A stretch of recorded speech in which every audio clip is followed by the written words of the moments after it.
afternoon, everybody. You can probably see that I am not Councillor Sharon Taylor. Unfortunately, Sharon has been called away to a really urgent meeting with her local MPs, which is, I'm sure, is a situation many of you will recognise. She will join us later if she can for the Q&A part of the session, but for now I will do the introductions. My name's Helen. I'm a programme manager here at the LGA. I lead on our councillor and officer training and professional development offer. We've put together today's webinar in response to a number of requests we've had from councils and individuals asking for support in response to some of the challenges and opportunities that have arisen, both as a result of the popularity of the Black Lives Matter campaign, as well as the result of the COVID-19 crisis.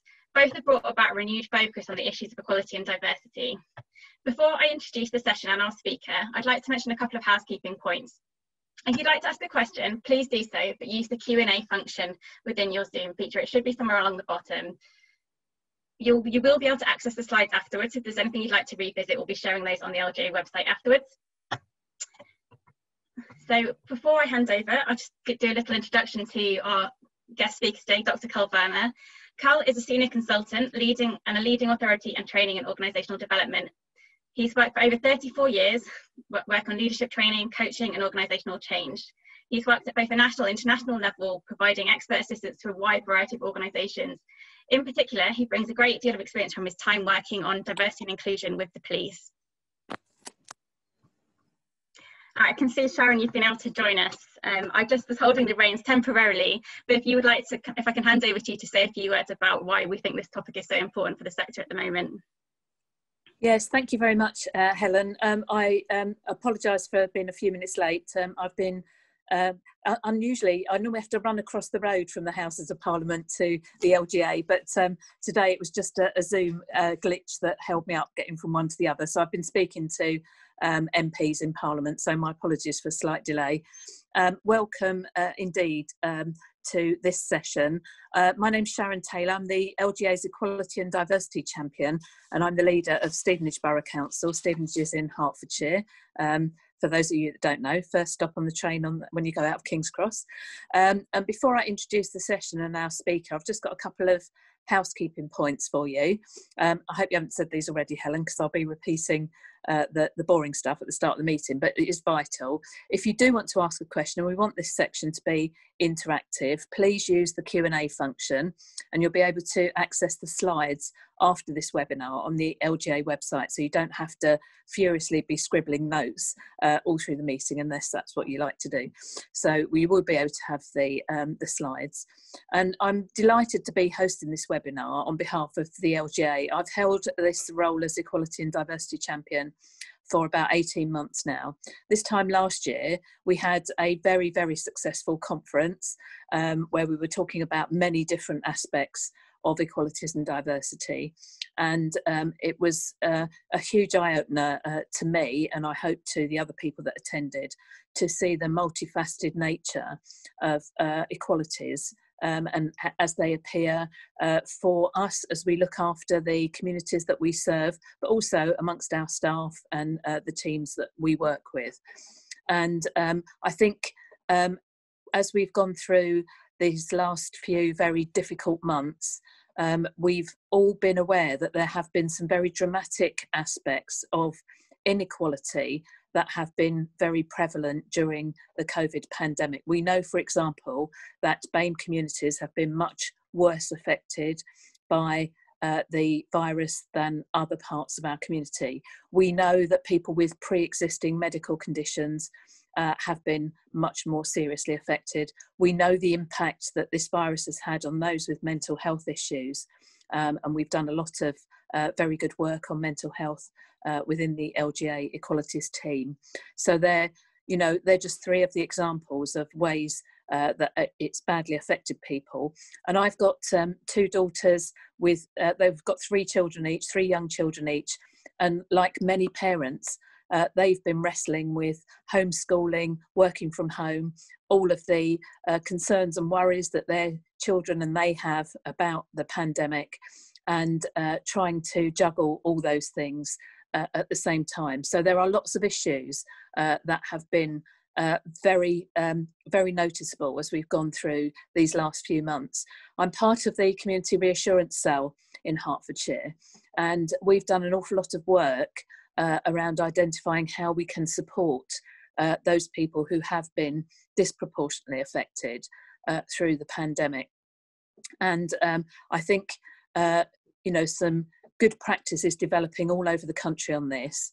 And I know the LGA will be keen to publish some work on that in due course. I know the Local Government Information Unit is publishing some work on COVID action that's been taken. But I think there's never been a more important time for us to be considering the equalities and diversities issues that face us all. And of course, we've also seen since last year, when we had our conference, the Black Lives Matter movement and the way that that's developed in the United States, in this country and across the globe. And that's made us all step back and take another hard look at what we do and how we do it, and reassess what we should be doing to promote these very vital issues of equality and diversity, and look at ourselves again. And I hope Cole's going to cover some of this today. Think about ourselves and how we unconsciously carry forward some of the prejudice and biases we have from one generation to another. We don't want to do that, but it happens sometimes, even when we don't want it to. So I really look forward to hearing what Cole's got to say to us this afternoon, and to hearing from all of you. And I hope you will share your experiences with us, challenge us on what's being said, talk to us, make this session interactive. It's much more difficult on the virtual webinar for it to be interactive, but please, we want it to be, so please try and take part as much as you can. So I'm delighted to introduce our guest speaker today. Dr. Cole Verma is with us. Cole is a senior consultant and a leading authority on training and organisational development. He has over 34 years experience of working on leadership training, coaching and organisational change. And he doesn't just work in this country, he works internationally as well. Gives expert assistance to help organisations grow talent, diversify their workforce and transform culture. And if there's anywhere where culture needs transforming, I think it's really vital that we look to that in local government. We've got a long way to go yet, and I think we all need to recognise that and think about what our individual role is in changing those things. So I very much look forward to hearing from you, Cole, and I'll hand over to you now to take us through your presentation. Okay, thank you very much, Sharon. I think everybody can hear me. Can you hear me, Sharon? I can hear you perfectly, Cole, thank you. Fantastic. Well, first of all, let me welcome you to this webinar. I need to thank Sharon very much, and Helen, Jane, Katrina and Alison, the team that have brought me here. So today I really want to bring this issue to you, and there's one net goal that I want to do, and that is I want you to think differently, and that will be success. But before we start, let me just say hello. So namaste, sat sri akal, salam alaikum, and for those of you up north, ayop. So that's my opening sort of line with you. You can see me, I can't see you. So I'm going to have a ball. I hope you do. So the first thing I want you to do is really, in terms of today, really enjoy it, really be interactive and challenge what I'm saying. Don't just take it, but in terms of what I am saying, it's intended to make us think differently, behave differently, and then have some different outcomes. So as that's been said, let me just share the screen with you and go through the PowerPoint. So let me get onto the desktop. Okay, and let me open this out. So there's me. It's a welcome and introduction. I've been a police officer for 30 years. As a leader, I would assess myself as being the good, bad and the ugly as a leader. Sometimes I was a little bit arrogant. Other times when I collected real data and tried to understand the community, I was really good. And other times I was a little bit indifferent. And that happens to everyone. So one of the things I wanted to say today, for those of you in public service, especially the councillors that are really dealing with a challenging time, the biggest challenge that we've had in this country, is a big thank you. You are really, really stepping up to the mark. And what I will say to you is that you have my admiration. Certainly, I've got 30 years in policing. In 2017, I developed my own business. And that invests in making real change. And what I mean by that is I have two values that I run by. One is I only work with people that I like. So when I met Sharon and Jane, and I like them. And the other thing is I do things that I'm really passionate about, that I can make some real change. One of the things that I've learned is that emotional intelligence becomes the key to good leadership. If we don't have emotional intelligence, it really doesn't take us anywhere other than just being very tasky and processy. I've delivered some programs. My own company does that, and we have got ILM approval, which I'm very proud of. And we've become market leaders for inclusion. Now, why we've become market leaders is that we've got a combination of experience, the way in which we wrap around research and development, and then we really get to grips with what is beneath the carpet. Sometimes when we talk about this culture, the carpet is underneath there. So excuse me. So in terms of culture is really, really fascinating because it's the way we do things around here. When I've worked in workplaces, you go somewhere and you go, you can't sit in that chair. Why not? Well, it's Charlie's chair. Well, okay, he's not here, but he'll be upset. So it's the way we do things around here. And sometimes unconsciously, just as Sharon has said, we do a lot of things unconsciously, even as an organization. I would challenge how many meetings do you have? What I don't miss about policing or public life is those long meetings. Now, some of the meetings are really important when there's crisis, when there's people, and there's risk and harm. I don't mind that. But when we're talking about ourselves, we actually get ourselves into a pattern of working. And that's the same for individuals. The way in which we behave is a pattern of working. And sometimes, unless we stop, reassess, and then start changing our thinking, our behavior is exactly the same. So my opening gambit is that I meet lots and lots of organizations. They come to me and they'll say, Carl, we've done some great work. We've got an inclusion, equality strategy. And I'll say, that is what is published, what is actually done on the ground. Okay, well, of course, we're committed to this. We have faith. And there's an optimism, there's an over-optimism that the senior leaders with policies and procedures will actually make the behavior of people on the ground slightly different. Now, I always go for something in policing I call the 2 a.m. test. So whenever I wanted change in a policing context, I'd always think to myself, what would somebody do unsupervised at 2 o'clock in the morning? Because that's where everybody, all the big bosses are in bed. They're not there. So what would a cop do at 2 a.m. in the morning? Well, they're going to do the right thing. So what you need to try and do is try and give them some options and a framework of actually doing the right thing. And this is great empowerment for our staff. But what it starts with is to have some clear values-based framework that you are working to. Okay, I'm going to go back to the slide. There we go. So that's me. Oops. There we go. So why we're here? Well, what I'd like to ask you is a big question to yourself.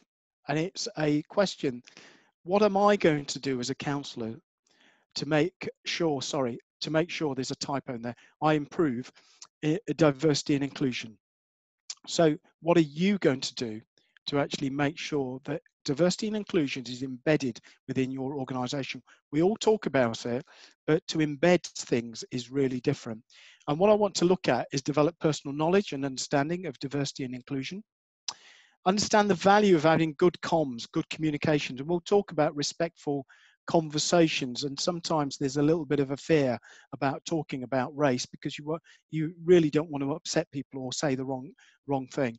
And then explore a list of how-to guide for difference and inclusion. So what I'd like you to do is, whilst I'm talking, is I want you to describe 3 inclusive actions that you have personally delivered. So that's a bit of self-reflection for you now.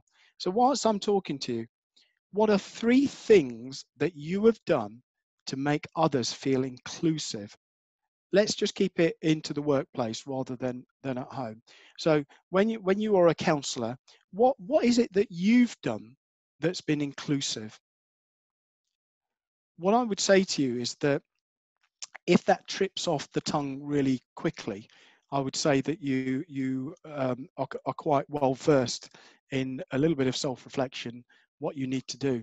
And inclusion doesn't have to be a massive strategy. And inclusion can be thinking about somebody on a list for a meeting. Have we included all of the stakeholders? Inclusion can be allowing somebody to have voice when they've got no authority. Inclusion can be understanding that our communication is not somebody else's communication. And I don't mean that in a race context. I've got a young daughter. She's 11 and I'm struggling to keep up. In terms of technology, she is miles ahead of me.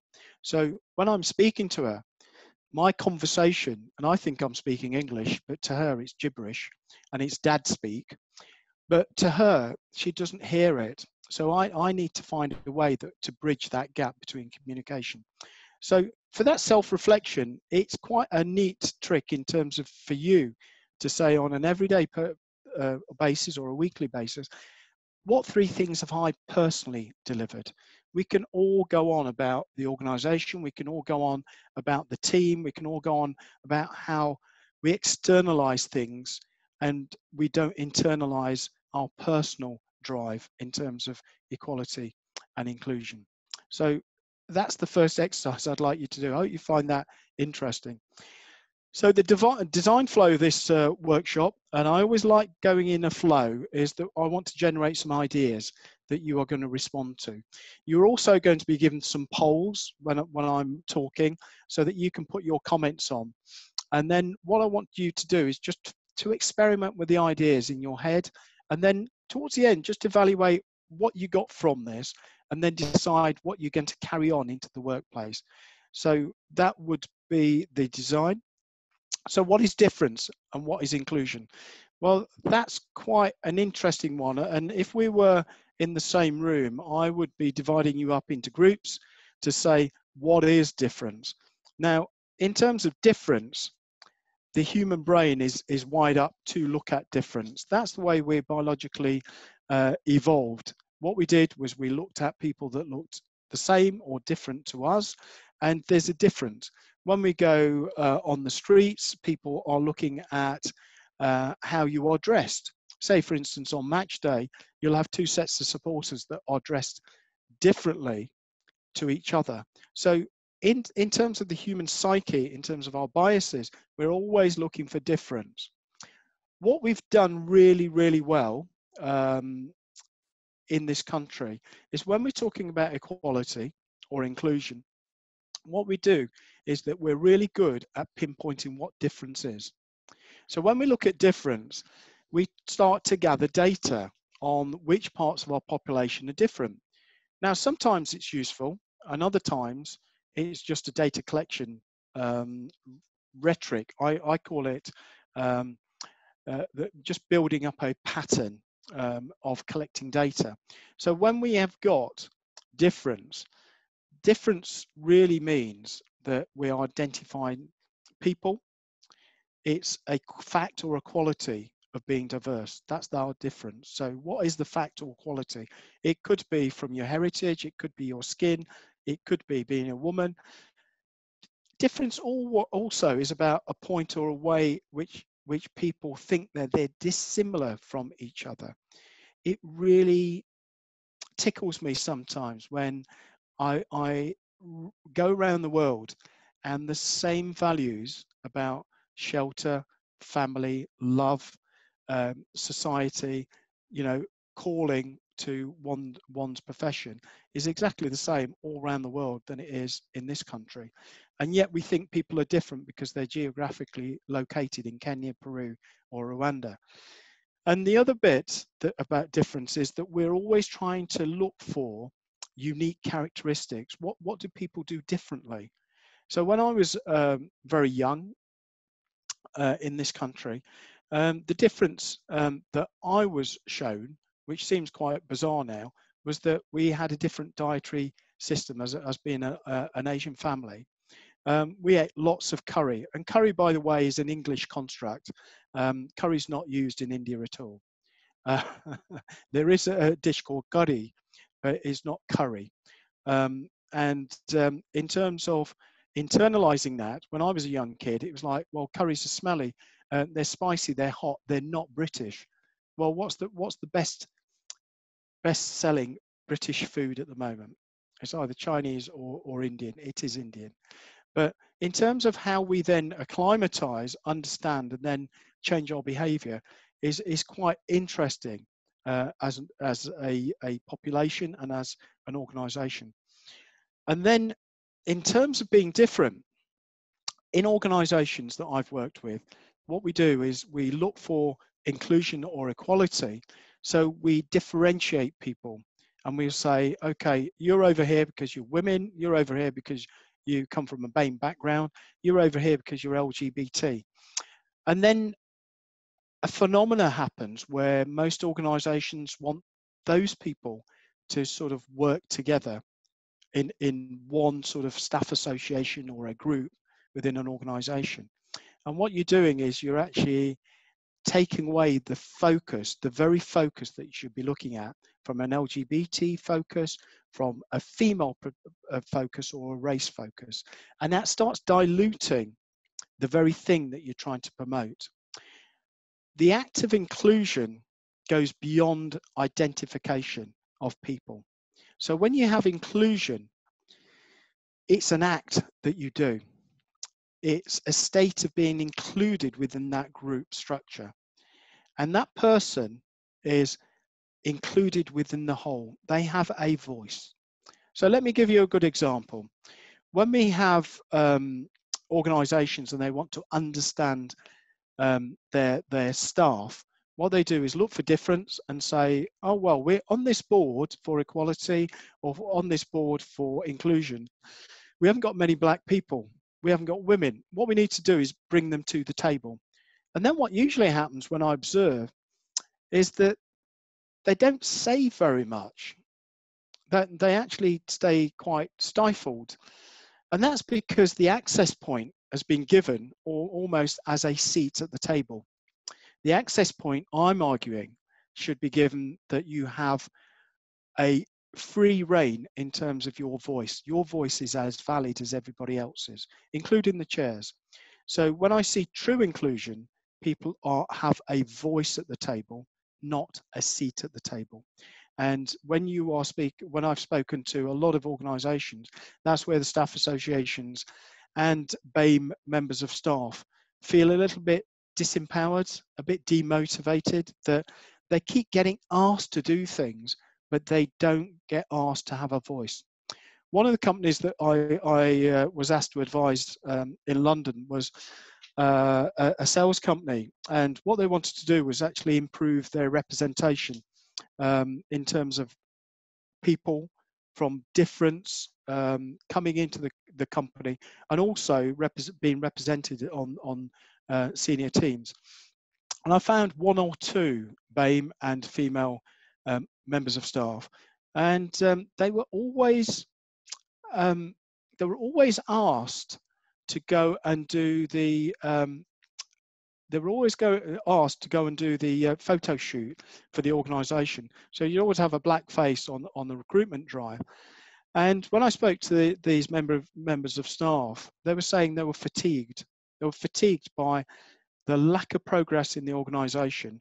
But whenever they were asked, they were only the pin-up boy or pin-up girl for the company. What they weren't included in the real decision making, and they were hankering after that. And actually, they felt really demotivated, and a number of them wanted to leave. So an organisation, when you're looking at difference and inclusion, has a number of choices. One, it can actually try and include a large swathe of people. But if you don't get that inclusion and you have this air or a cloak of, yes, we're inviting you to the table, but you're not going to be taking part in any of the decision making, well, those people then feel disempowered. They then feel demotivated, and then you have an issue in terms of retention.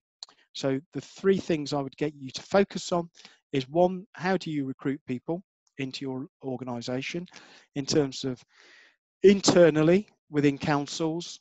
The bigger challenge will be the councillors yourself as a demographic, and then providing services to communities.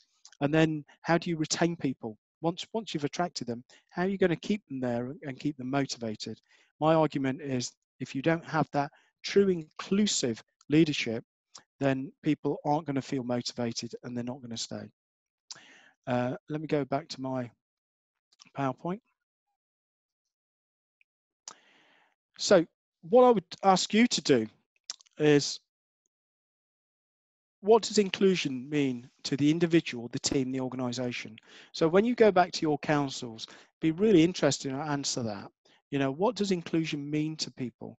And then when you are talking about inclusion, try and define a sentence that would be immediately understood, because we have lots and lots of cut and paste, as I would say. So one organisation in the public sector needs an inclusion strategy. They look around the region and they go, oh, that's a good one. And they do a bit of cut and pasting. They might add a little bit of their, I'm being really harsh. I know I am, but let me just talk about the criminal justice sector, which I know really well. That's what happens. You have large government publications, and then you have large swathes of them coming down, almost cascading, almost at a local government level. But what if you turn that on its head and said, okay, we know the principle is to improve representation, but what we are going to do is actually give people voice so that they can help us resolve some of these solutions with communities or our staff. Wouldn't that be a much smarter way of actually doing business? And also understanding why inclusive identities are useful in the workplace. There has been some research, and research is ongoing, and I would welcome you to actually educate yourself and have a look at this. But Pern Condola in 2018 did some research within a large number of organisations and found that 60% of Black people reported that they'd either been verbally or physically attacked because of their race. 42% of Asian staff reported that they'd been verbally or physically attacked, and 14% of white respondents experienced racism in the workplace. And when we talk about experiencing racism in the workplace, we have such a diverse community that you don't know. So my wife is from the Czech Republic. She looks white, but if she went out and she heard somebody being not so nice about Black people or BAME people, that would really affect her because of her kids and because of me. And it's really interesting that when that study's done in 2018, it seems that sometimes we've moved a lot, and then when we do research, it sometimes feels that we haven't moved a lot at all. And I'm just wondering that if we were to run that survey within your council or within your own group, what would the findings be? Just a rhetorical question, that's all. Are you still with me? I'm with you. We're going to move on. What I'd like you to do is, I'd like you to, if you have a piece of paper, I'd like you to draw a, not a horizontal line, a vertical line. And at the bottom of that vertical line, I want you to put 0. At the top of the vertical line, I want you to put 10. Is that okay? Just a line down a piece of paper. At the bottom, put a 0. At the top, put 10. If you can do that for me, I'm going to stop sharing, because what I want to do is I want to If you just bear with me, I'm just fiddling around on here, which is great. What I want you to do is I want you to listen to the questions I'm going to give you. When I give you a question, it's either a plus or a minus. So if you're answering positive to that question, you move forward. So put a cross on 1. If you're answering negatively, you move backwards. So if you're on 0, you'd go -1. So every question I'm going to ask you, you either go backwards or forwards. And I'll let you know whether it's a minus or a positive. I can't see your faces, so what I am going to do, I'm going to carry on. Excuse me. So you've got your line. On your marks, get ready. Please go forward 1 if English is your first language. If English is not your first language, go backwards. That's -1. So you're on 0. So if English is your first language, go forward 1. If it's not your first language, go back 1. So those that it isn't your first language, you'll be -1. If you are divorced, go back.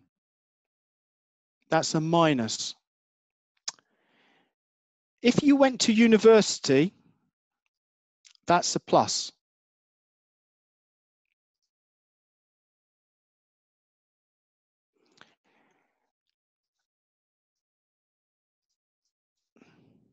If you grew up in the city, that's a minus.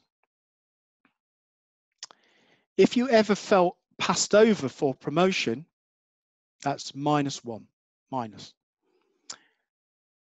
Have you ever been uncomfortable about a joke? That's minus. If you took out a loan, that's a minus. If you went to public school, sorry, if you went to private school, that's +1. If you were bullied or made fun of, that's a minus. If you were discriminated against, that's a minus. If you were refused a service, that's a minus.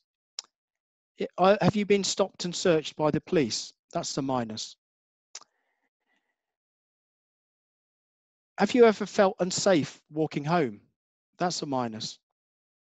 Have you a visible or invisible disability? That's a minus. If you are a white man, that's +1.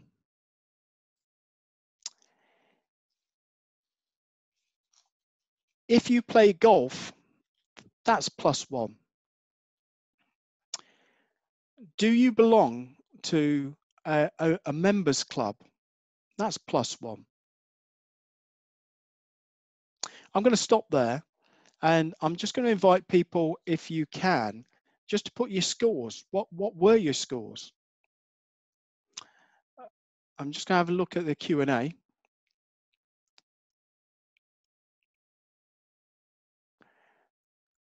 Okay.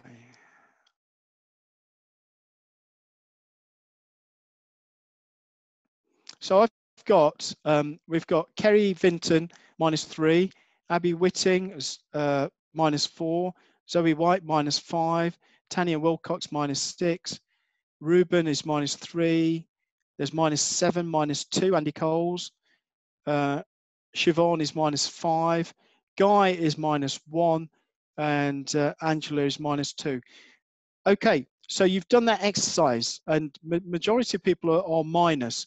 Now, it really doesn't matter in terms of where you are on that line, because what we can do with that, you can place a number of questions, and it's rooted itself in an exercise which is called the privilege walk. So if I was with you, I'd get you in the line and I'd ask you a number of questions. And what it's intended to do is to highlight what privilege does with us. Privilege is sometimes gained. Privilege is sometimes given.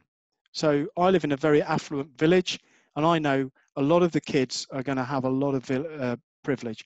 They'll go to private school, If they do well, they'll have connections, they'll commute into London. And I know that if we were in Croydon or in the borough of London, that privilege might not have been conferred to those people from different social economic groups. So privilege, sometimes you're born into it. It's a bit like the royal family. That I have no problem with that, because that's the way the dice rolls. But what happens in organisations is that privilege is sometimes conferred by leaders. When we confer privilege, what we're doing is we're actually taking privilege away from others. Excuse me. So in terms of privilege, it's interesting how we sometimes negate privilege as a concept in organizations, and we say everything is fair. This race that you're going to run in terms of the promotion process or selection to a committee or selection to you're giving funding to certain organizations. It's absolutely fair, and it's absolutely under our guidance of equality and fairness, and we do it we're bound by law. But what I know is that after doing 6 years of a doctorate on police progression, it doesn't work like that at all. It really does work on privilege, it works on networking, and it works on relationships. So in terms of when we use privilege, we are using privilege to actually center ourselves, but actually also help other people. And sometimes that can come out in an unfair, biased outcome. There was a GEM project. This is where they do this experiment, field experiment, for a long time. And what they do is they send out applications, and you would have seen this in terms of, or heard of this. They send out applications, and in that applications they'll have applications from ethnic minorities, and then predominantly the majority, which will be white. And what they found last year was that the majority group got callbacks 24% of the time. People from a minority background had to spend 60% more applications.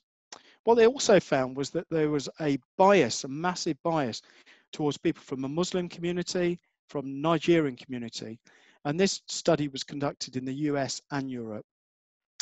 And they concluded, in terms of applications, there's no sign of progress for South Asian or Caribbean personnel for over 50 years. So they've been running this almost consecutively. So when we've got that within our environment, we have to take a good, long, hard look at ourselves. Excuse me. Certainly in the arena that I've been asked to help out in is police recruitment. And sometimes in police recruitment, it looks very, very fair. But sometimes the assessors think they're being fair, but they're not. And one of the things that we really need to do is to look at bias, be aware of our biases, and then how we can really make sure that we check those biases when we're making the key decisions about life. Because once we then stand back from those decisions, sometimes those decisions can then disaffect on a larger scale people from minorities. There's a lot of research out there, so if you want to come back to me, that would be brilliant. I always say to people, make your decision making evidence-based, don't make it opinion-based. I'm going to go back to the screen and share. Here we go. Let me get back on here. Oops. So let me go back to this. I'd like to just have a look at this video. I'm going to stop it. But it's Black Lives Matter, it's the group Diversity, and it's on Britain's Got Talent. Tell me the one about the virus again. Please, that one's my favorite. I promise just once more. Okay, I'll tell you the story of how the world was before. It was a world of waste and wonder, of poverty and plenty. Back before we understood why hindsight's 2020. People came up with companies to trade across all lands, but they swelled and got much bigger than we ever could have planned. We'd always had our wants, but now it got so quick. You could have anything you dreamed of in a day with a click. Families had stopped talking, not to say they never spoke, but the meaning must have melted and the work-life balance broke. But then in 2020, a new virus came our way. The governments reacted and told us all to hide away. But while we all were hidden under orders of the Prime Minister, people dusted off their instincts and noticed something more sinister. Another disease, deep-rooted in our system. Fear, hate and ignorance, but racism was the symptom. As the world watched on, another black life gone, leaving what we thought we knew in tatters. What we thought we knew, some clearly didn't. Black lives matter.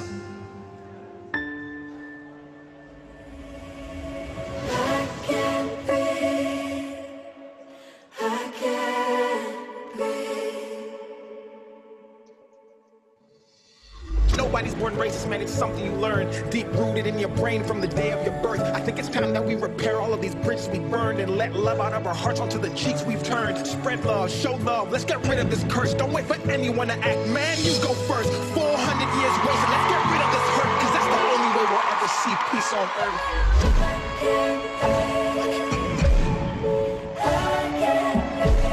Okay, that was from Diversity on Britain's Got Talent. It was interesting, the response that came through from the public. There was 24,000 complaints made to Ofcom about the nature of that performance. Let me go back to the screen and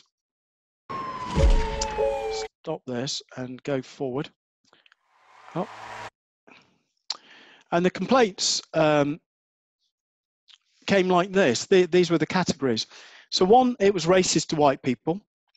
2, it portrayed the police in a negative fashion. That was the knee on the neck. 1, it was in family showtime, which was unsuitable for young kids. And then the last one was that it expressed support for a political organisation, Black Lives Matter. It's interesting how when we're talking about Black Lives Matter, how views become polarized in terms of what it's about. Now, irrespective of whether you agree with the movement of Black Lives Matter, what has happened is that there has been an uncovering of fractures within British society that have been there for a long time. And since 1999, we had the Macpherson inquiry, which led the biggest reform in policing, as well as in government, and you would have had it as well in terms of the Equality Act. And what's happened is that public organisations have had to demonstrate their commitment and actions towards being a more inclusive organisation, a fairer organisation with equitable service to communities. What we haven't done is we haven't matched the rhetoric to the policies that have gone on. And when we're talking about moving organisations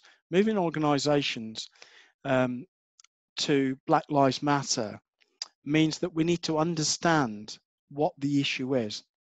If I zip back to 1999, Macpherson came out with Stephen Lawrence inquiry, and all chief constables said, we are institutionally racist. Now, that really, one, it shocked me, first of all, because I didn't think that was the response they would give. And 2, at the time, I was thinking, well, what is institutionalized racism? Because we had variations of it. And what really got me was that people were putting their hands up and saying we are, without understanding the actual concept that they were putting their hands up to. And I would challenge the same people that are taking a knee in terms of saying they're expressing their support for Black Lives Matter Why? Why are you expressing your support for Black Lives Matter? What is the issue that Black Lives Matter is bringing, excuse me, to the table? And that's that we have inequalities within societies that have not been addressed for a long time. So let me go back to institutional racism. In 1950, 1960, it was all about individual racism. It was about prejudice. It was about, authority. And then in 1970, the concept came up, and it was about a political struggle. It was about power structures of the state. So when you have overt and covert actions, these were rooted in a colonial slavery paradigm. I know I'm speaking academia, but basically you've got outcomes of the state and organizations coming out because of slavery.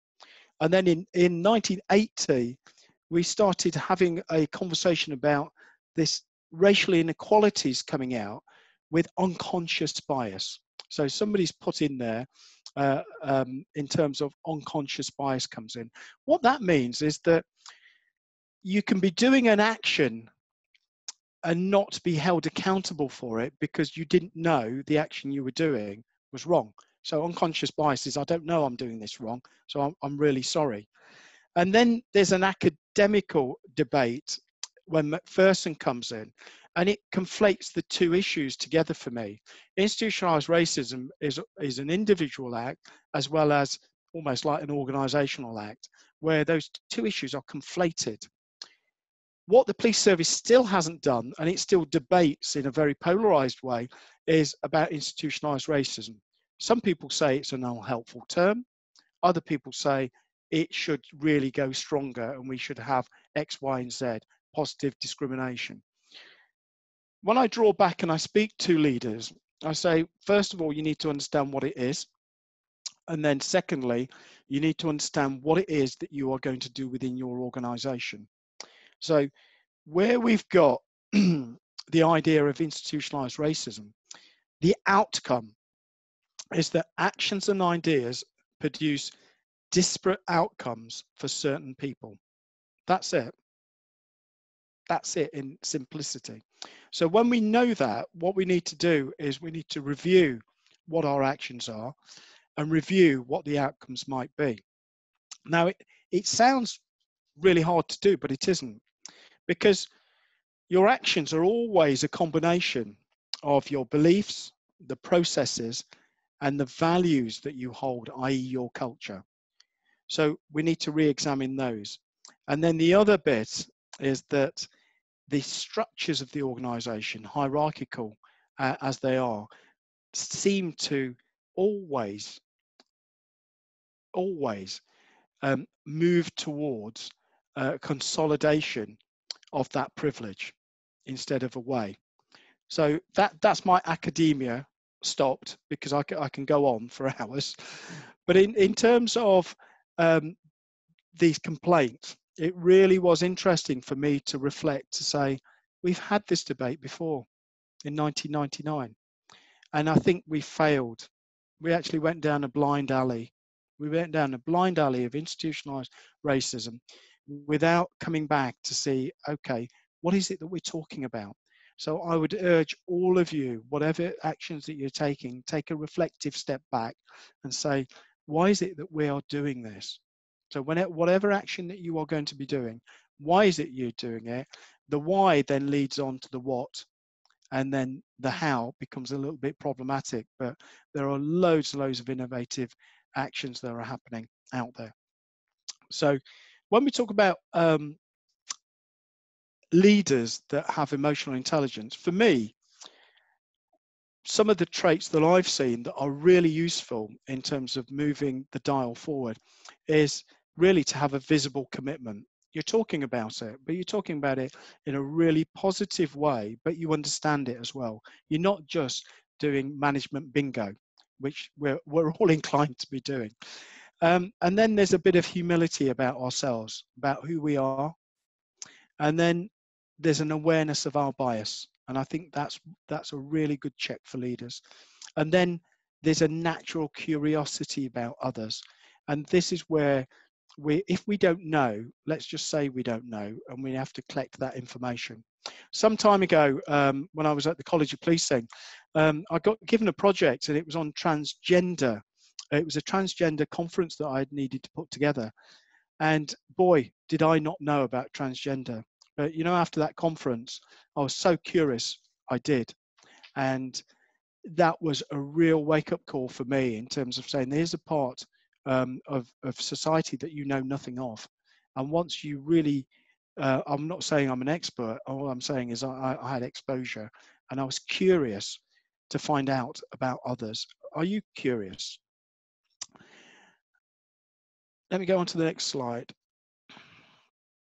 So, respectful conversations. It's a privilege to educate yourself about racism instead of experiencing it. What that sign's saying is that we've had racism in this country for a long time. We still do. I experienced racism, but the racism I experience is quite subtle now. When I was a kid, you'd have National Front, skinheads that were very overt. What we've moved from the overt to the covert. And what I mean by covert is microaggressions. Microaggressions can be very, very subtle conversations that people are having. But what they're doing is they're exerting their hierarchy. People are exerting a privilege about people. And sometimes, you know, when we're talking about these respectful conversations, these subtle racism and sexism, they're microaggressions. So sometimes these microaggressions are very, very innocent. So let me just go through a couple of them that I uncovered for one particular client. One was intentionally excluding somebody from their social work outside.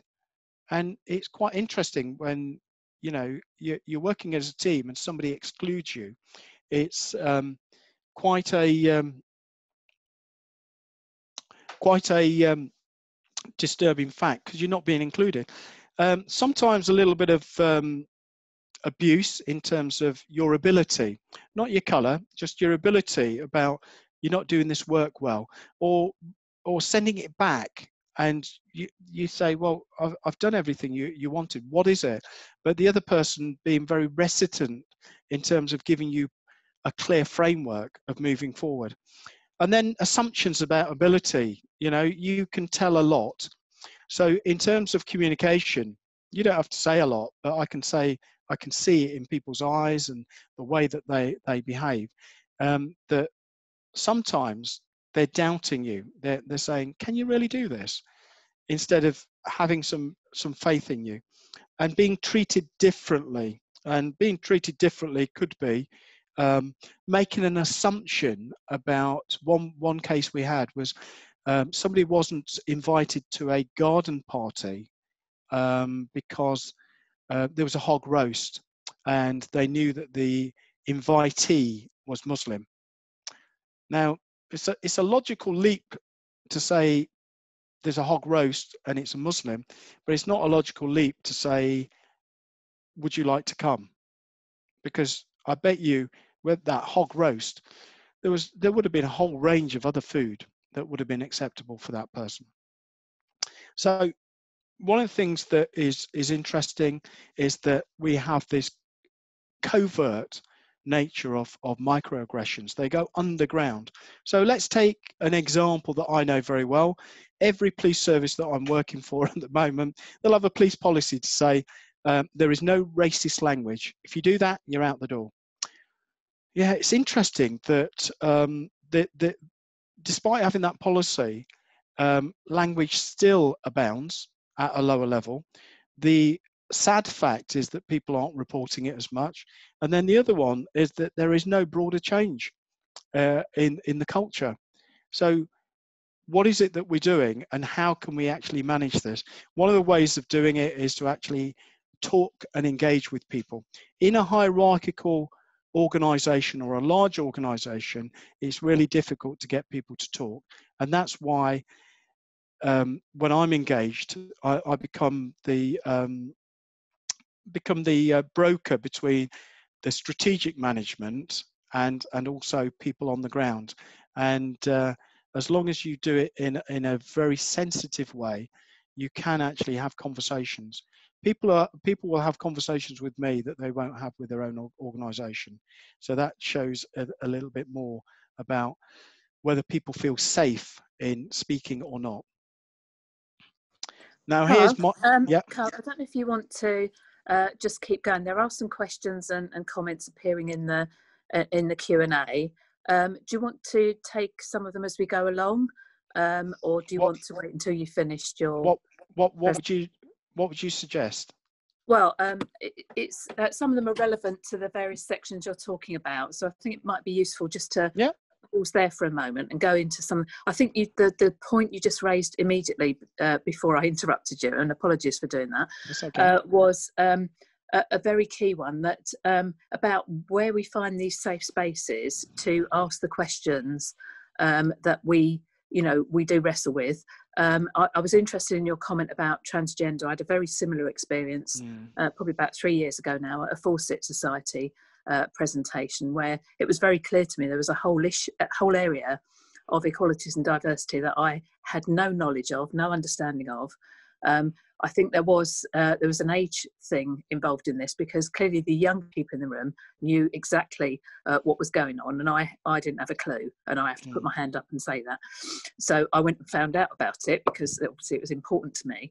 But having those safe spaces to ask questions is really important, and I like to think sessions like this are safe. People can do that.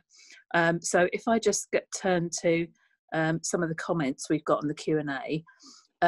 We've got Liz Clements, who says, what you're saying about the difference between a voice at a table and a place at the table is very powerful, and chimes with her experience in so many council meetings and meetings with residents. What techniques do you suggest for politely reining in the voices which too often dominate? I think everybody's been there. I think it's very difficult when you've been invited, first of all, but I think a statement of intent is always useful. And if I would say, Sharon, if you invited me, I think you would try and make some access points from the chair in terms of why a certain person has been brought.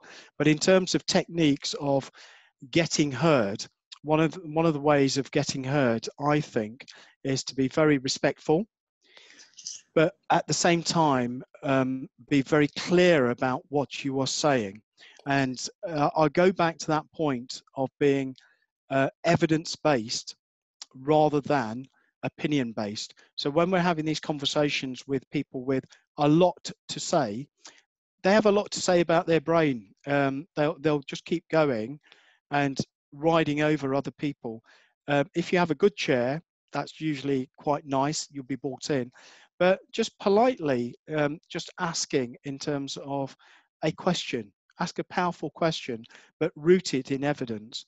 And I think that powerfulness really does resonate, because one of the things that we do in terms of difference and inclusion again is that we want people with difference to come in our organisation, but then the culture wants to strip all that difference away so that they behave like everyone else, and that is that's the nature of intent with culture. But if you are going to a table, I think you need to be heard. After the Lawrence inquiry, I was asked to go and sit at the Stephen Lawrence training steering group. And I sat there, and I must have sat there for about 45 minutes. And there was really, really important people from the Home Office, from Queen Anne's Gate, from the government. And I was persistent, and I just put my hand up, and I got ignored. So I put my hand up again. And I have to say, it was persistence that drove me through. What tactics you want to use, I would say smiling and charm sometimes does work. So I can't go through a lesson of influence, but what I would say is have something to say think about it really well. And one of the things that I do, and I don't know whether it would resonate with other people, is write down your comments prior to that meeting or whilst the meeting's happening. And that gives clarity when you are delivering a question or asking. Yeah, I think a good chair will always notice as well if there's somebody in the room who you have to be consciously looking around the meeting, around the table, or if you're on a Zoom screen and you've got people sitting on the Zoom screen, it's much harder, I have to say, in virtual meetings to read people's body language. Yeah. But you have to. A good chair will always say to someone, I notice you haven't spoken yet. Is there anything you want to say? So that you actually consciously bring people in. If they then look terrified and, it's clear, you say, well, you can always speak to me afterwards if there's something you want to get over to me. But I'll move on to the next question now. And this is Leah. I think it's Leah. I can't quite see my screen here properly. But Leah from NHDC, who I think is our next door neighbour in North Hertfordshire. It's about lack of or poor communication, plus the low self-esteem of individuals who want someone else to blame. Education plays a huge part of this, raising our young people to really know who they are, where they're from. Plus, British white people don't think they have a culture of their own. So that's a comment. There's a lot there, but I'll condense it down to two elements for me. One is, in terms of knowing who we are, that's evolving all the time. So I've got another slide that I was going to do, which was about culture and leadership, but the British culture is changing all the time. And one of the things that we fail to really identify is what it is to be British. So we have these polarized debates about what it is to be British, but I think what we are sometimes is we have a set of norms and values that everybody can subscribe to. And I think when we talk about, in an organization, you put an action in, say you put a positive action in for a minority group, you will always hear people saying, well, what about us? So let me take you back to Black Lives Matter. So Boris Johnson says about Black Lives Matter, well, all lives matter. They do. That's the basis of our civilization, that all lives matter. Another way of working through Black Lives Matter is Black lives matter as much as white lives.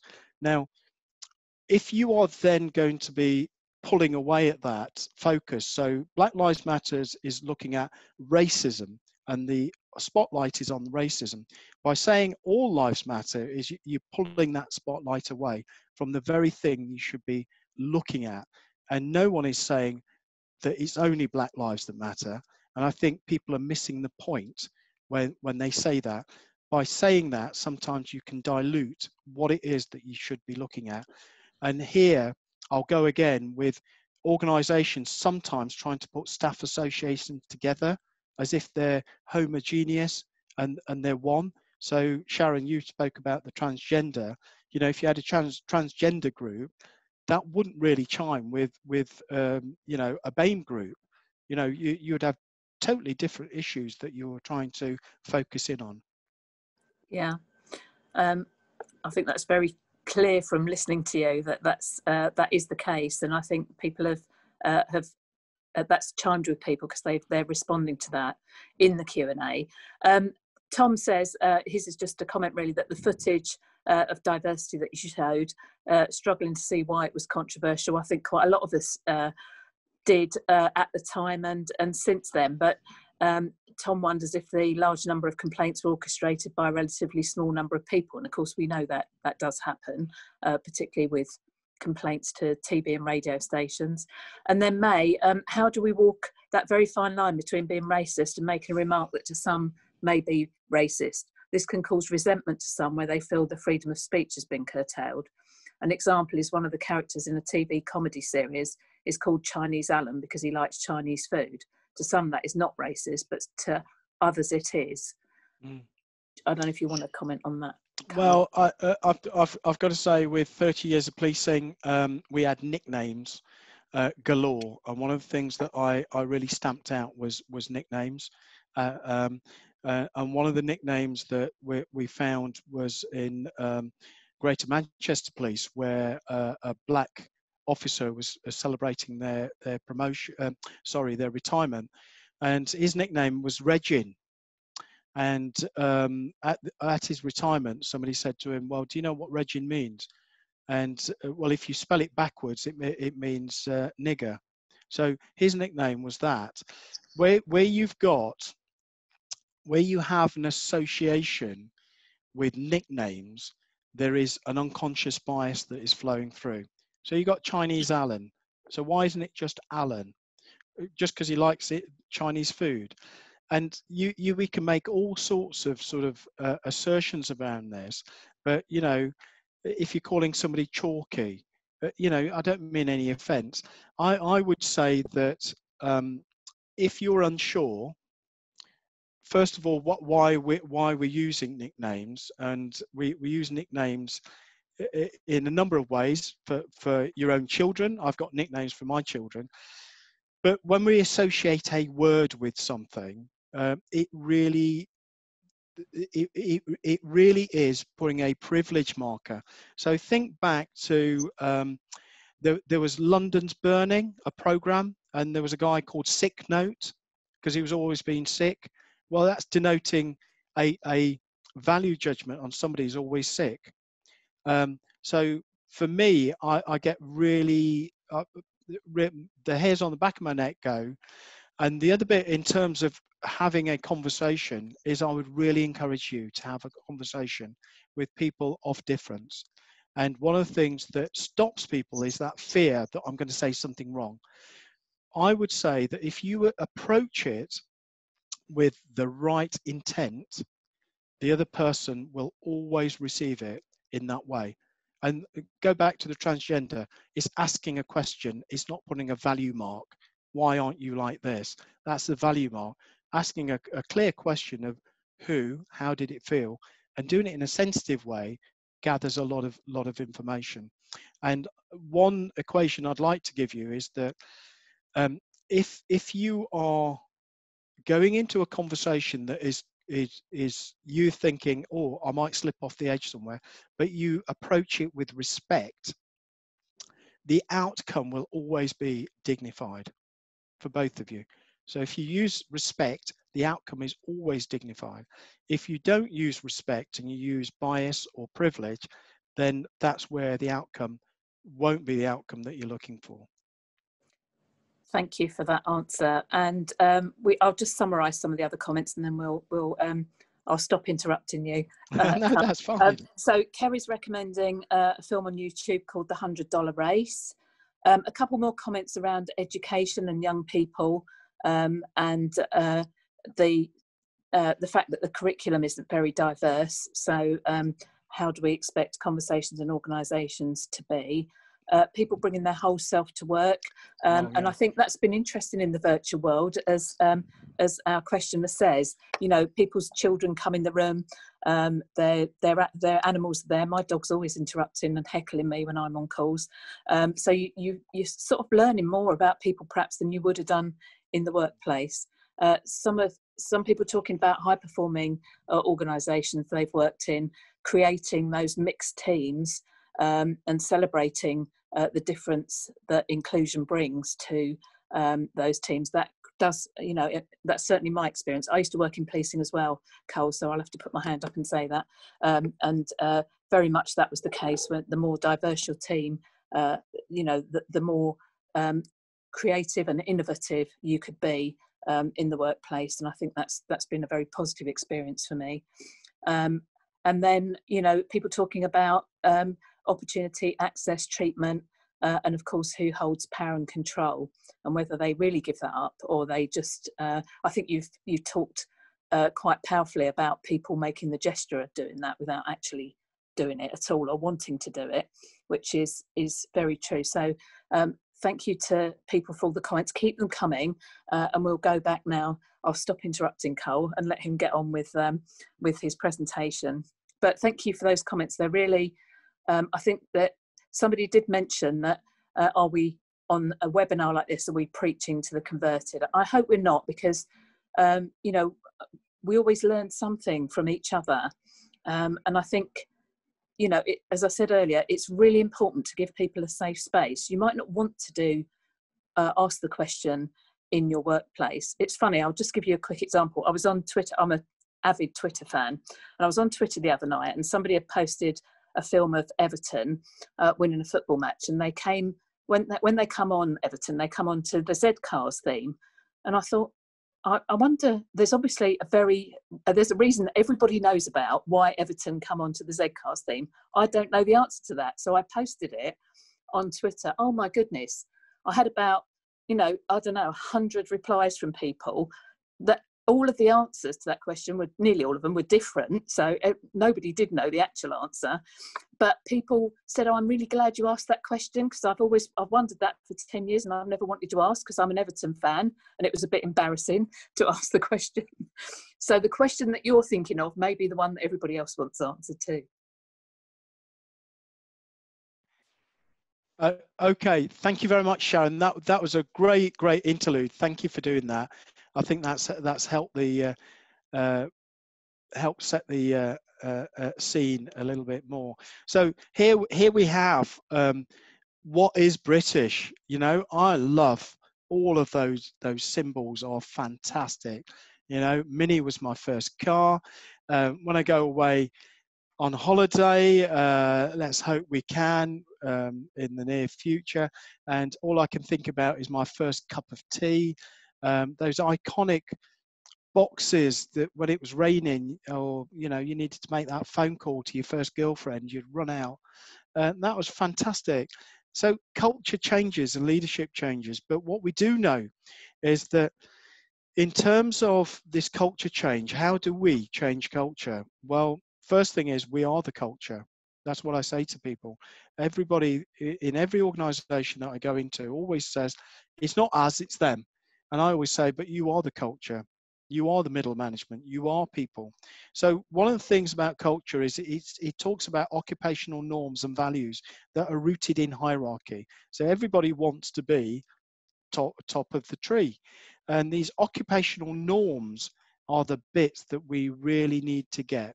Remember what I said about the 2AM test that I always used to do on a strategy. If somebody is going to do a strategy or a change of behavior and they do it without supervision, that is fabulous. Without somebody watching or without somebody monitoring, saying, put that form in, that is fantastic. What we do know about culture within this country is that all the reports that I've seen so far are saying that we'll have more inequality. We'll have challenges with technology in terms of automation within our society. And then how can our leaders stand up to this challenge? So leadership has really changed in terms of, first of all, being quite insular in terms of just your organisation and perhaps partners in 1989 when the government changed and pushed us all together. But how do we make those changes? And the only way we can make those changes is really being clear, one, about our values, and then really being clear also about what our preferences are. So very quickly, what I'd like you to do is, if you've got a piece of paper, can you please write your name on a piece of paper? Just do a signature, a quick signature now.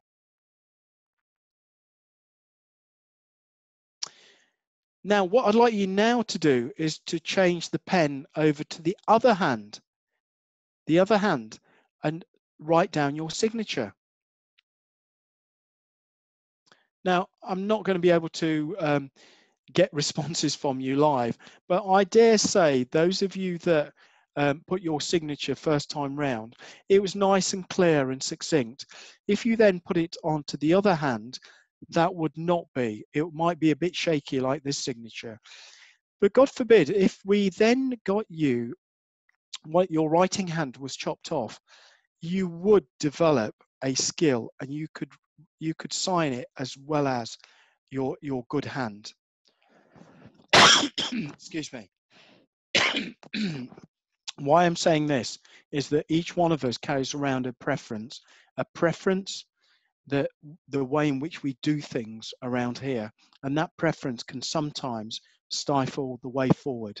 If we can start learning to use our left hand, and what that does is it takes us into another dimension that we don't know about ourselves and others.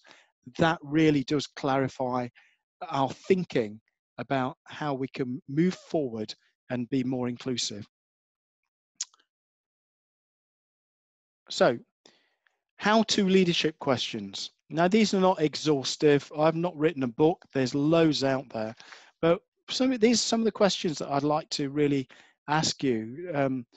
Does your leadership reflect the talent pool in the market? Are BAME and women being promoted at the same rates as white men? So for you, are BAME and women chairs of scrutiny committees? Do they form the same proportion? And does your recruitment reflect a diverse talent? How will you attract a more inclusive counsellor in the future? Do you have pay equity?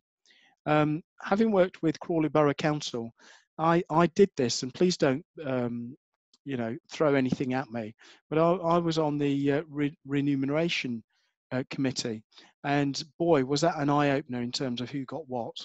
And you can tell what happened with me is that we did have pay equity for the actions that were taken. Do all employees feel that they're fairly treated? Now, this is really interesting in terms of organisational. This is organisational justice. This is where we have a value of how much input we put in, all the hard work that we do, and all the hours, all the extracurricular stuff that we do, and then the output is, do we get rewarded for that, or do we get bypassed by others? So organisational justice is really, really key in terms of making sure that your organisation is motivated. And does your organisation commit to a difference and inclusion policy strategy? And finally, I'll go on this one. If I came to your local authority and it had an improved culture of inclusion, what would I see, feel and do? And they're really important in terms of culture. What would I see, feel and do? Once we've got those nailed down, it gets quite easy in terms of what you want to achieve within your policies. And that's the final word I really want to take is create a safe environment, encourage discussion, take that leap, be brave about race, develop leadership teams to truly understand your own culture and the leadership challenges, and allyship. BAME people, in my experience, don't need fixing. I don't need fixing, but what I need is support sometimes. I just need you to stand next to me and support me. We're going to do the Q&A, but what I'll do is I would really like you to make some notes so you don't forget, and commit to one action that you'll take away from this webinar. Just one small action. And even if it's to talk to somebody when you go back, that will be enough. And commit to an action. And if you do that, I'll be eternally grateful. Here's another way of having conversations. This is just a deep insight inclusion conversation mat in terms of how people feel valued. And also, these are some of the tools that we have to look at inclusion. So we do a lot of facilitation and workshops to develop strategy and inclusion plans. And we do some programs, as I say, that are underpinned by the ILM. And lastly, I've got to say thank you very much. Please do join me on Twitter and LinkedIn. And if you want to, please do contact me after this for anything in terms of networking. I network ferociously, and I think that is the way to go. And I think, where are we? 1522. Yep, that's absolutely brilliant. Thank you very much, Carl. What an interesting and detailed session, and how much ground you've covered in a relatively short space of time. I have got a couple more questions coming in on the chat line, which I I always struggle with Zoom when you've got chat and Q&A, but I will just come to these questions. I don't want people to feel they haven't had their opportunity. One from Councillor Basil Solomon. How can equality leaders in organisations encourage diverse voices to come forward with their issues and concerns? So you've spoken about, you know, not having the diversity committee, or whatever people call it in their organisations. I think that's absolutely right. But how do we, what are the best ways of encouraging people to come forward and express the issues that are concerning them?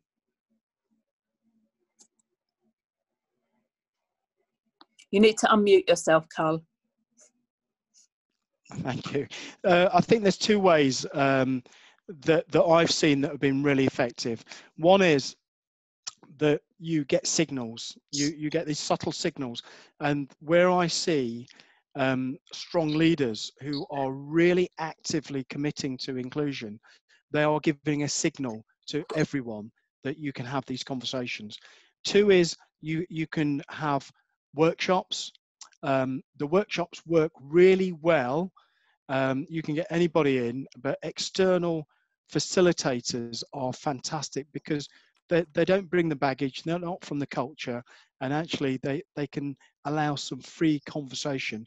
So in terms of what I do a lot of workshops where we hold these conversations with people, but then with Chatham House rule, we take the organisational intelligence back to say, this is what it looks like to you. What are you going to be doing? But you've got to be committed. There are two themes that I would give to people to take away. The areas that people need to really work on, and they are interlinked, is leadership and culture. One drives the other. And sometimes we get the culture envelops leaders, and sometimes it can be stifling. Leaders need to break away from that, and they need to influence the culture. So I do a lot of that with people, but you are creating safe spaces by even going round on a one-to-one basis. And what you really need to do is you need to develop relationships. So you can't just go up to somebody and say, well, what's it like being black then? And it's like, you're not going to get anything. What might be useful is, do you want a coffee? And be really curious, but again, be respectful, and there's always a dignified outcome. And the first thing is, you know, the curiosity back to you. Why do you want to know?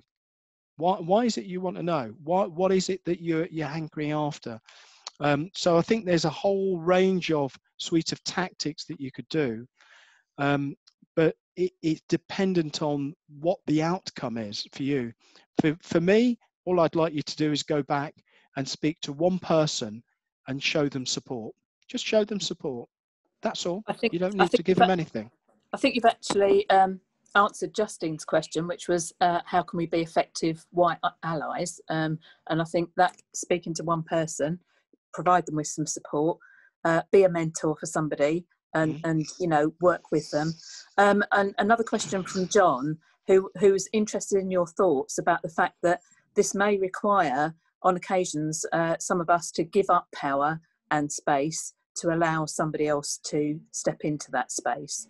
And he's interested in your thoughts on that, Carl, and that will be our last question, you'll be pleased to know. But just to reassure people, we will circulate questions and responses, and there will be a recording of this available on the LGA website afterwards, so we won't lose anything. But your comments on that last question. Well, the last question is really on privilege and power, and what we are doing. Certainly, if you remember what I said about myself as being a leader, I've been the Clint Eastwood, good, bad, and the ugly. The really good part of being a leader is when you can delegate that power. And the last 4 years of my career, working with some talented people, I was a senior person in policing, but I felt more liberated when I didn't have rank. And when you can take that off, and you are there as a human being, and you cultivate this relationship, it is marvelous. You will fly, and your team flies. So in terms of this power, as I say, power is actually either inferred, you're born with it, or you work towards it. Why are you using the power? And what I would say is, and forgive me, Sharon, this is the only response I've got, and it's going to be the last one, is, you know, in Spider-Man, his uncle says, with great power comes great responsibility. And that's my last word to you. That's been absolutely inspirational, Carl. I'm really grateful to you for giving us such a terrific insight into all of the issues that, you know, we must take on a personal challenge in our workplace to do something about this, not just, be talking about it, putting it in strategies. What are the actual things we are going to do to make this come to life in our own workplaces, or, you know, in our other settings that we operate as well? I think that's really key. So a huge thank you to you. A big thank you to the marvellous team at the LGA. You've already mentioned them, but honestly, they do an amazing job. They get all of this organised when the rest of us are rushing around and then just turning on our Zoom screens, and it all happens, but it doesn't, because they've been in the background doing all the work to make it happen. So a huge thank you to our team there, and to everybody that's attended this afternoon. I do hope you found it useful, but do give us your feedback, because we want this to be a learning environment where we improve everything all the time and make it better for you to come along and join in these sessions. So please do give us your feedback. And as I said, the recording of this session will be on the LGA website, as will all of the slides. So if you'd like those, and go back and talk about this and encourage people to come along to our future sessions. Thank you all so much. Thank you, Cole. Thank you, team. And we'll see you all again soon.